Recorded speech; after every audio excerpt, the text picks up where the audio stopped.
Assalamualaikum warahmatullahi wabarakatuh. Selamat pagi anak-anakku semua. Apa kabar kalian pagi ini? Semoga kalian semua selalu dalam keadaan sehat walafiat ya.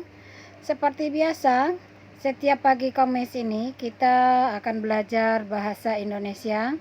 Tapi sebelum kita masuk pada pembelajaran kita, marilah kita sama-sama berdoa terlebih dahulu. Semoga pada pembelajaran kita hari ini diberi kita kemudahan dan kelancaran oleh Allah Subhanahu wa taala. Berdoa mulai. Selesai.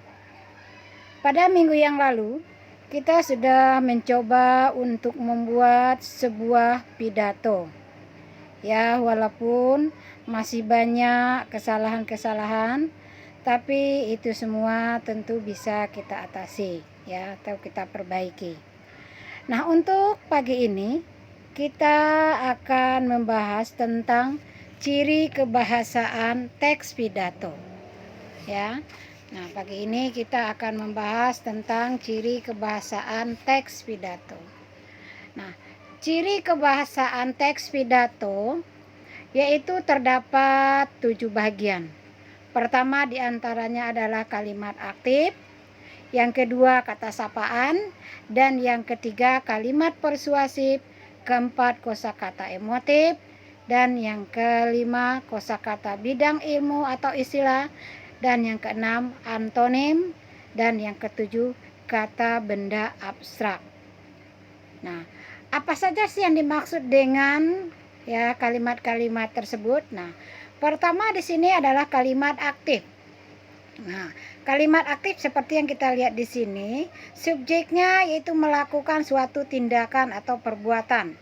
Ya, subjeknya melakukan suatu tindakan. Ya, seperti contoh di sini, Farhan memakan roti di rumah dengan lahap.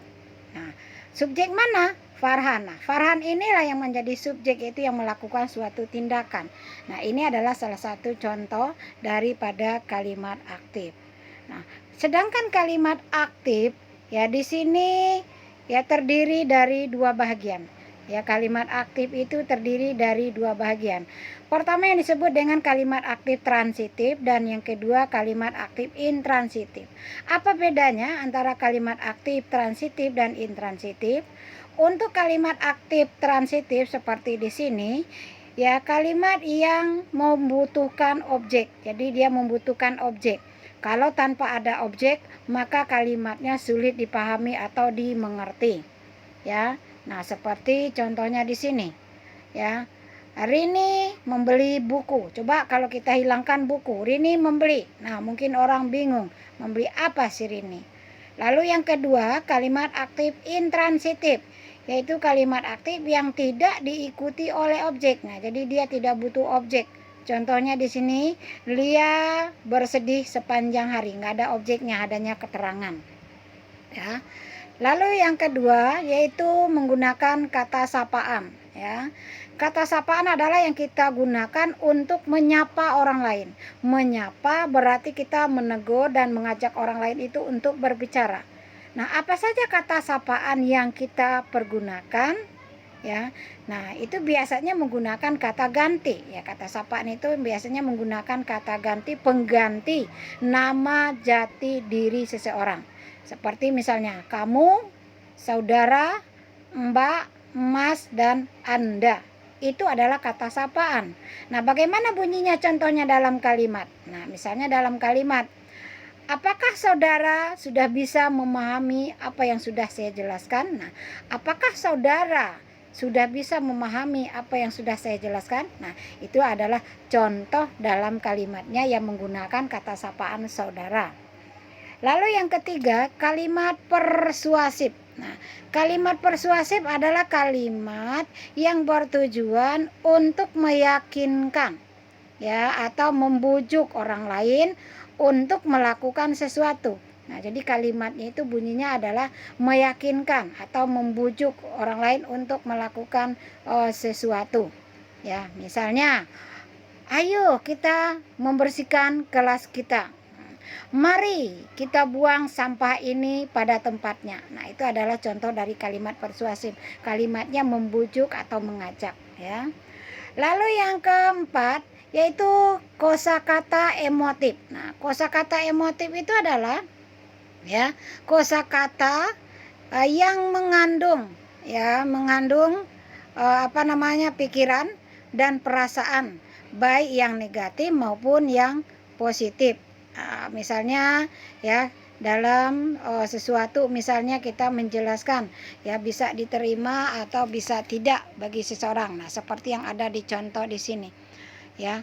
Saya menyukai sebuah rumah ya yang di pojok sana, atau saya menyukai gambar ini karena mungkin warnanya sangat menarik. Nah, bisa saja orang suka, bisa juga tidak, ya tergantung dari sisi mana orang melihat. Nah, itu disebut dengan kalimat yang menggunakan kosakata emotif. Lalu yang kelima, kosakata bidang ilmu atau istilah. Nah, ini biasanya kosakata ini adalah kata yang sering dipergunakan dalam istilah-istilah tertentu saja. Jadi kosakata itu adalah kata-kata atau perbendaharaan kata.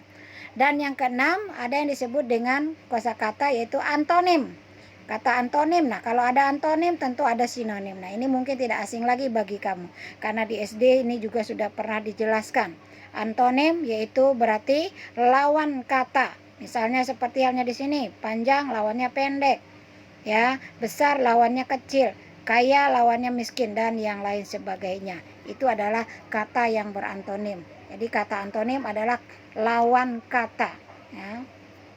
Dan yang ketujuh, kata benda abstrak. Nah, kata benda abstrak ini adalah kata benda yang tidak dapat ditangkap oleh panca indera. Panca indera itu apa? Bisa penglihatan, bisa pendengaran, bisa penciuman, ya. Nah, ini jadi kata yang tidak bisa ditangkap oleh panca indera kita. Ya, seperti contohnya di sini, katanya adalah nama.